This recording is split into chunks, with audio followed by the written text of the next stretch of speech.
Pozdravljeni in vabljeni k pregledu dogodkov, ki so zaznamovali pretekli teden. Odločitev družbe za upravljanje terjatev bank, da ne bo dokapitalizirala športnega centra Pohorje, pomeni, da podjetje s 100 zaposlenimi pred stečajem lahko reši le nov lastnik. Za zdaj so dobili 2 nezavezujoči ponudbi, pri čemer je ponudbo za nakup oddalo tudi mariborsko občinsko podjetje NIPA.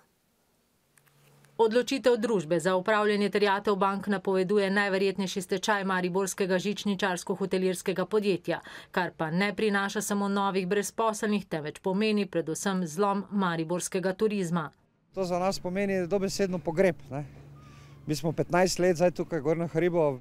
Brez smučanja lahko vrata zapro še drugi hoteli, ki so jih v zadnjem desetletju tako pridno gradili s pomočjo izdatnih kreditov bank, še dodaja Krnič. Po bo šle na pravek vrago, šel bo kšeft k vrago, gosti se bodo celili drugami. Direktorica športnega centra, ki jo je na to mesto postavil prav DUTB, rešitev kako naprej nima. Začasno bodo nekaj delavcev športnega centra poslali na prisilni dopust. Še nadaljujemo neke pogovore, kako zdaj pravzaprav dobiti neka sredstva, da vseeno zagotovimo remont žičnic in začetek zimske sezone. Kot nelogično pa odločitev DUTB ocenjuje njen predhodnik, ki hkrati zavrača tudi očitke o preteklih škodljivih pogodbah. Vse te zadeve, ki sem jih delal nenazadnje z roko v roki z bivšimi lastniki, to se pravi z bankami. Oglasil se je tudi mariborski župan, ki vztraja, da bi športni center še vedno lahko rešili z občinskim najemom infrastrukture. Tista pogodba o najemu, o kateri smo se pogovarjali, za ta trenutek ni več aktualna. Občina je namreč ponudila premalo, vse je zdaj odvisno od zaključka mednarodnega razpisa.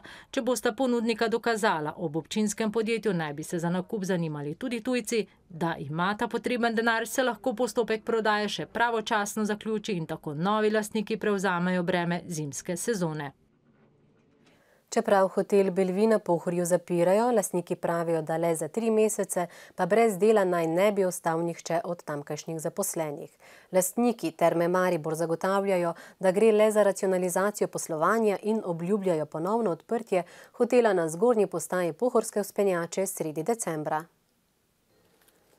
Odločitev je toliko nenavadnejša, saj ne bi imeli poletno sezono polno zasedeno in od julija letos znova poslujejo pozitivno. Kljub temu pa v družbi, ki jo obvladuje ruski kapital, racionalizirajo poslovanje. In eden od ukrepov je tudi zaprtje hotela, ki naj bi zaradi bistveno manjšega povpraševanja jeseni vrata zaprl za 3 mesece. Trenutne goste pa bodo preselili v hotel Habakuk. Kar je neki upgrade, določena prednost, partnerji so obveščeni in nekje so temu naklonjeni, ker poslovanje številke kažejo, da pač ta del leta ni naš del. Pohodniki so razočarani s tem. Bo okrnjena že tako skromna ponudba na vrhu Pohorja, saj že zdaj gostinci nekatere priljubljene pohodniške koče odpirajo le še ob koncih tedna. Vsako leto neka agonija tam, že par let. Škoda, pogreb. To je pa slabo, ne? Katastrofa za Maribor. Hotel ne bi vrata ponovno odprl sredi decembra, medtem pa bo deležen prenove tudi na področju ponudbe paketov. Kljub zaprtju pa brez dela ne bo ostal nihče izmed 15 zaposlenih. Vsi zaposleni so prerazporejeni v okviru Terme Maribor, ohranijo delovna mesta in v bistvu potem, ko se hotel zopet odpre, zasedejo te pozicije, ki jih imajo. Sicer pa tudi v Termah Maribor ne skrivajo zaskrbljenosti ob grozečem stečaju športnega centra Pohorje. Ta bi namreč močno zmanjšal tudi obisk in zasedenost programov, ki jih ponujajo. V teh dneh se je začelo obiranje grozdja in drugega sadja. Večji pridelovalci zato vsako leto najamejo sezonske delavce. V Podravju so jih prek Zavoda za zaposlovanje iskali okoli 400. Pričakovali bi, da jih bodo med več kot 51.000 prijavljenimi brezposelnimi našli brez težav, a ni tako. Sezonska dela pri nas še vedno opravljajo tudi tujci. Med delodajalci, ki so zavod zaprosili za tuje delavce, je tudi Mariborska fakulteta za kmetijstvo in biosistemske vede. Trenutno jih je v njihovih sadovnjakih okoli 80 obiralcev, od tega 40 z Mariborskega zavoda, 20 jih prihaja iz Srbije. In zakaj tuja delovna sila? Delavec, ki je napoten iz Zavoda za zaposlovanje, včasih se obrne, oziroma ko vidi, kakšnih pogojih se dela, ko dežuje, ko je slabo vreme, ko je naslednji dan vse mokro ali tudi vročina, recimo kakšen dan. In potem pač se to število po naših izkušnjah nekje v prvem tednu prepolovi, od tistih, ki pokličemo, do konca mogoče ostane samo kakšnih 10% ljudi. Tako se jim je v preteklih letih že zgodilo, da so prav zaradi tega zamujali z obiranjem pridelka. Delavca, ki pa je pripeljemo iz Srbije ali kakorkoli drugod, pa ga imamo tukaj, ga nastanimo pri nas in potem, če recimo neha deževati sredi dneva, lahko gremo naprej obirati. Njihovo plačilo 2,2 evra na uro, poleg plačanih stroškov prevoza, nastanitve in delovnih dovoljenj, imajo 3-krat dnevno topel obrok. Mesečno tako zaslužijo od 500 do 600 evrov. U Srbiji sam bez posla i ovdje već radim nekoliko godina, 4-5 leta dolazim ovdje u berbu. Sviđa mi se, lepo je, odradimo posao, oko 2-3 mjeseca ostanemo ovdje tako. Pa ovdje nam je mnogo dobro, prvi put zato sam i došla, zato što mi tu i sestra dolazi, zet, suprug, sin mi dolazio i sad sam i ja došla. O tem, zakaj Slovenija in ne Avstrija, kjer je plačilo višje, pa... Pa nisam pokušavao u Avstriji da idem malo radi jezika. Res pa je, tako vodja posestva, da imajo dobre izkušnje tudi z našimi delavci. Je pa v Mariboru veliko več osipa, saj jih večina pride iz mesta. Veliko lažje je delodajalcem na podeželju, kjer ljudje že tradicionalno znajo poprijeti za težja dela. Ob žalostnem dogajanju v gospodarstvu je spodbudno poročati o sodelovanju in uspehih dveh slovenskih podjetij iz Kidričevega. Podjetji Boxmark in Talum sta namreč v enem letu skupaj ustvarili izdelek vrhunske kakovosti. Z njim sta že vzbudili zanimanje na evropskem in ameriškem trgu, predvsem v hotelirstvu, ladjedelništvu in letalski industriji. Pohištvo iz lahkega aluminija in vodoodpornega usnja je dokaz, da je mogoče sodelovati kljub različnosti. Sosedski podjetji z popolnoma drugačnih branž naredita nekaj skupnega. Mislim, da je to primer dobre prakse. Lepo in funkcionalno mizo, stole in ležalnike iz praktično neuničljivega materiala so v Boxmarku in Talumu izdelali v zadnjih 6 mesecih. V hitrim postopku vrhunsko razvili mehanizme in temu primerno optimalizirali ležalnike, da so tudi ergonomsko pripravljeni. Za pohištvo se zanimajo tako potniške ladje v Evropi kot hotelske verige v Severni Ameriki. Iskano je že ob predstavitvi, saj se zanj zastopniki ponujajo kar sami. Obe podjetji iz Kidričevega se s tem usmerjata na nove trge. Pričemer so bili v Boxmarku še pred 5 leti osredotočeni le na izdelavo prevlek za avtomobilsko industrijo, v Talumu pa do nedavnega v proizvodnjo primarnega aluminija. Se moramo postaviti na več nog in s tem omogočamo podjetju večjega razvoja, stabilno poslovanje in temu primerno tudi večjo dodano vrednost. Danes lahko rečem, da je v strukturi prodaje še dobra polovica primarnih izdelkov, kar pomeni, da smo v bistvu iz 90% prišli skoraj že na 50%. V obeh podjetjih, ki skupno zaposlujeta okoli 3000 ljudi, pa kljub smelim inovacijam in načrtom opozarjajo, da je njihova prihodnost ob morebitnih dodatnih obremenitvah z davki in dejstvo, da Slovenija nima gospodarske strategije, zelo negotova. Negotova je tudi prihodnost podjetja Ledinek iz Hoč. Čeprav jim je uspelo pridobiti nove posle in so letos celo podvojili prihodke, se zadnji 2 leti ubadajo z likvidnostnimi težavami. Nujno potrebujejo manjši premostitveni kredit in garancije, da bi podjetje, v katerem se ukvarjajo s projektiranjem in izdelavo lesno-obdelovalnih strojev, izpeljalo že pridobljene posle. To je njihov najnovejši izdelek. V enem dnevu lahko 4000 kubičnih metrov lesa spremeni v oblance. Je najhitrejši v Evropi. Izdelali so ga za ameriškega kupca. To je izključno naš razvoj. Mi se ukvarjamo z razvojem skobelnih strojev, potem tehnologij za lepljenje konstrukcije. Razvojni tim je moral ubrati novo pot. 2 možnosti sta bili, ali naredimo 2-krat večjo mašino, pa taka velika orodja not spravimo, ali pa si nekaj potuhtamo na orodje. Mi smo to drugo varianto izbrali. 19 milijonov evrov vreden posel z ruskim kupcem jih je skoraj pokopal. Pridobili so nove posle v Južni Afriki in Ameriki in premagali najhujše. Letos so prihodke celo podvojili. Imamo delo zagotovljeno do konca leta. Na novo dodatno smo zaposlili 15 ljudi v redno delovno razmerje. Plače več ne zamujajo, zaposleni so prejeli tudi regres, a podjetje še ni na zeleni veji, nujno potrebuje podporo bank. Potrebujemo hišno banko, torej banko, ki bi bila sposobna te naše projekte spremljati. To pomeni, da bi izdajala bančne garancije in da nam pomagala pri izpeljavi projektov. Že večkrat so zaprosili za 2 milijona evrov premostitvenega posojila, a vedno znova naleteli na zavrnitev. Smo pa v okolju, ki je celo šlo nazadovalo, ki nima posluha za tisto žlahtni razvoj. Z dopisi so se večkrat obrnili tudi na gospodarsko ministrstvo, a ni bilo odziva. Precej več pričakuje od novega gospodarskega ministra. Mariborska občina pa je ljudi pozvala, naj pridejo polezat kurjavo, ki je ostal po žledolomu. S tem bi pomagali ljudem, ki bi sicer po zimi ostali brez kurjave ali pa bi jo le težko plačali.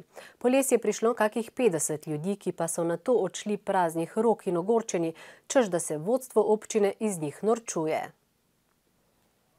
Župan vabi vse, ki potrebujejo les za kurjavo nastal po žledu, da ga brezplačno prevzamejo. Tako se je glasilo sporočilo z občine. Kakve god so drve so v redu, 100% bojo prav prišli. Začetnega veselja pa je bilo kmalu konec. To se sramoto bašate. To bi mogli skuriti, ni da to prodajate. To letos ne bo gorelo. Drugo leto bo? Tudi težko. To se norčujejo s tem. To ni za kuriti. Nekatere pa bo razočaranje tudi stalo, saj so po les prišli z najetim prevozom.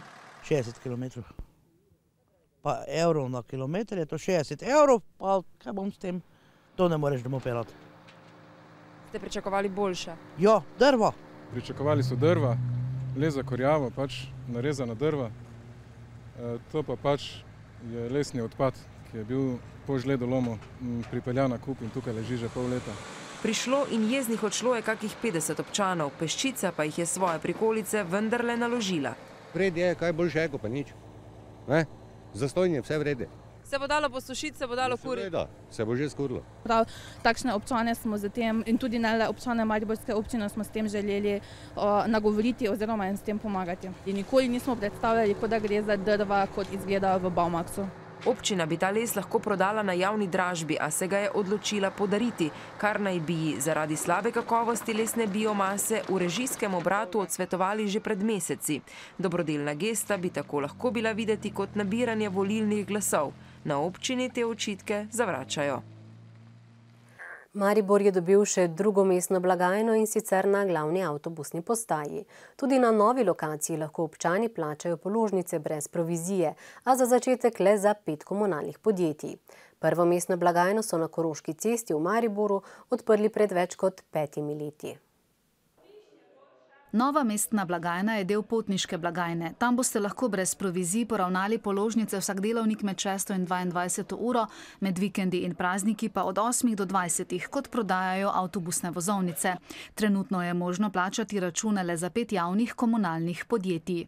Definitivno je to naš namen poskrbeti, da bi vse položnice se lahko tukaj plačevali. Dejstvo je, da tukaj je slovenska zakonodaja zelo striktna in rigorozna in nad temi storitvami ima roko gor Banka Slovenije. Stroški obratovanja nove mestne blagajne bodo znašali 86 evrov mesečno, poravnavala jih bodo javna podjetja. Ker mesto plačila še ni ustrezno označeno, je nekateri občani še ne poznajo. To pa ne vem. V glavnem, mene je tam sem se tak navadil in tako mene je fajn to in nič drugo. Na delovski hranilnici. Pa provizija se vam ne zdi? Ne, to je v redu. Tu pa lahko brezplačno. To pa bliže mi je tam in nekaj pa moram dati tudi, nekaj prispevati. Drugi že hodijo na Koroško ulico. Nisem še nikdar izračunal skupaj, koliko je prišlo do tega. Ampak se splača? Sigurno. Te pa bom tam šla, ki je bliže, ne? Koliko položnic pa plačujete, recimo, če niste? Mesec 3. Si pa na Marpromu prav zaradi lokacije obetajo precejšen obisk. Ljudje so tukaj, prostor je ogrevanje, lahko dostopen za invalide in vsi mestni avtobusi pripeljejo ravno sem. In mislimo, da je to prednost. V prostorih mestne blagajne na Koroški mesečno obdelajo okoli 22.000 položnic, v povprečju pa dnevno tam svoje obveznosti poravnava okoli 200 občanov. Počasi se končuje prva faza gradnje novega urgentnega centra v Mariborskem univerzitetnem kliničnem centru. Medtem ko gradbena dela potekajo po načrtih, se zapleta z nakupom opreme. Hkrati tudi še ni jasno, kam bo po novem spadala služba nujne medicinske pomoči. Ali pod Mariborski zdravstveni dom kot doslej, ali pa bo urgenca po novem del kliničnega centra. Mariborska urgenca, zunaj gradbišče, znotraj delo poteka navidezno povsem običajno. Zelo improviziramo oziroma imamo velike težave, del služb iz tega našega območja je celo odseljen, drugam dislociran iz bolnišnic. A bolniki se zaradi nenehnih selitev, hrupa in sprememb za zdaj ne pritožujejo. Sem takoj prišla na vrsto, ko sem prišla, ne, pač malo moraš počakati, to pač veš, ne. Sem bila zdaj pred 14 dnevi, sem bila v bolnici gori, pa nič. Pač mene ni motila. To je pa tako, se reče, najskrajnejši čas. Sramota v 21. stoletju, pa ljudje tudi umirajo zato, ker ne pride na red gotove. V začetku novembra se bodo lahko že selili v prvi del novo zgrajenega centra, zapleta pa se pri nabavi opreme. En del, ki je bil že razpisan, je v revizijskem postopku, tako da zaradi sistema javnih naročil pričakujemo še kar zaplete. Te pričakujejo tudi z dogovori z zdravstvenim domom in njihovo službo nujne medicinske pomoči. Ta sicer deluje pod streho UKC-ja, a si v bolnišnici prizadevajo, da bi urgentno zdravstveno osebje prezaposlili v klinični center. Nikjer na svetu nisem videl sistema, da bi 3 podjetja pravzaprav skrbela za eno in isto stvar. Tako da edino smiselno je in logično je, da sodi urgentna služba v enem segmentu urgentnega centra pod UKC Maribor. A direktor zdravstvenega doma ne vidi razloga, da bi njihovo službo prevzela bolnišnica. Mi smo bili tisti, ki smo pred 14 leti predlagali zaradi bolnika, da se preselimo v takratno bolnišnico, zaradi tega, da bolniki ne bi hodili sem in tja.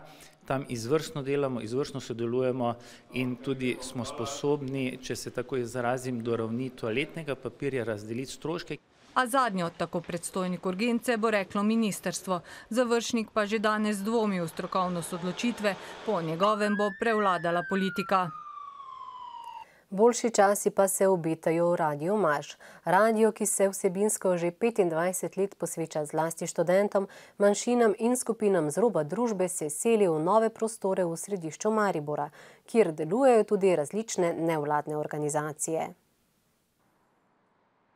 Želja po selitvi Radia Marš z Gosposvetske ceste v študentskem kampusu je stara že kakih 15 let. Pomanjkanje prostora, v zadnjem času tudi nesoglasja študenti, so spodbudila selitev radia in hkrati tudi Društva za podporo Maršu, ki je ustanovitelj zavoda. Zdaj delujejo še na stari lokaciji. Trenutno se oddaja preko interneta do oddajnika, ki stoji na Teznem. Čakamo, postopki trajajo za pridobitev dovoljenja za anteno, postaviti komunikacijsko anteno oziroma link anteno do Tezna. Po postavitvi antene na strehi objekta bodo začeli snovati tudi nove programe. Sodelovali bodo z Združenjem Frekvenca, ki skrbi za polnomočenje pripadnikov romske skupnosti. Tudi oni imajo nove prostore v Tkalskem prehodu. Vzpostavili bodo skupen večnamenski snemalni studio. V Mariboru ni ravno veliko studijev, ki bi ponujali storitve snemanja predvsem mlajšim, manj uveljavljenim bendom, tako bomo mi štartali eno tako skupno zgodbo. Da bi spostavili nizkocenovni snemalni studio, ki pa bo omogočal kvalitetno pridobivanje zvoka. Na eni strani bodo potekala intenzivna usposabljanja za delo v medijih, predvsem na radio. Radio Marš bo na okoli 100 kvadratnih metrih površin tako imel pisarne, glasbeno in novinarsko redakcijo, prostor za tehnično službo, oddajni studio in snemalnico. Pred koncem pa še v Ljudski vrt. Vstopnice za ogled tekem Lige prvakov so šle za med, tako paketne kot posamične. Dobili so jih le najvztrajnejši, ki so pred prodajnim mestom vztrajali tudi vso noč. Ob tem pa so v klubskih prostorih že tretjič pripravili tudi krvodajalsko akcijo. Udeležilo se je več kot 200 krvodajalcev. Nekateri zagreti navijači so v Ljudskem vrtu ubili 2 muhi na en mah. Najprej so poskrbeli, da si bodo v živo ogledali vroče tekme Lige prvakov, nato so se udeležili krvodajalske akcije. Bil sem pred Ljudskim vrtom ob 5:30. Bila je ta priložnost, da danes grem prvo po karte, potem pa sem na krvodajalsko. V bistvu, da sem tukaj, no malo sprememba okolice, da ni skozi v bolnišnici, pa še lep kozarček dobimo. Zaradi nogometašev so rekli, da bojo prišli. Zaloge krvi nogometaši zaradi treningov danes niso pomagali polniti, so pa krvodajalce pozdravili nekateri igralci, med njimi kapetan vijoličastih. Zelo lepo ta akcija pokaže, da Maribor je razmišljal ne samo o nogometu, ampak za druge ljudi, ki rabijo pomoč. Nismo samo navijači, ne stojimo samo za Ligo prvakov zastopnice, ampak smo tudi tukaj. Vse je čisto enako kot v Univerzitetnem kliničnem centru, za razliko od tega, da so v klubskih prostorih, novi prostorih si lahko ogledajo dobesedno stadion. Navijaški utrip zazna tudi zdravstveno osebje. Čutimo, kako so ti krvodajalci čutijo pripadnost v bistvu klubu, pripadnost Mariboru in vsa ta kri, če boste jo dobro pogledali, se mi zdi res ima kar en tak vijoličen odsev. To je sicer terenska akcija z najbolj množičnim odzivom v Mariboru. Kri odvzamejo med 100 in 180 ljudem. Ob mariborskih nogometaših smo tako lahko ponosni še na zveste in ozaveščene navijače vijoličastih. Z željo, da bi se prihodnji teden za vse začel uspešno in sončno, se naša ekipa poslavlja. Nasvidenje.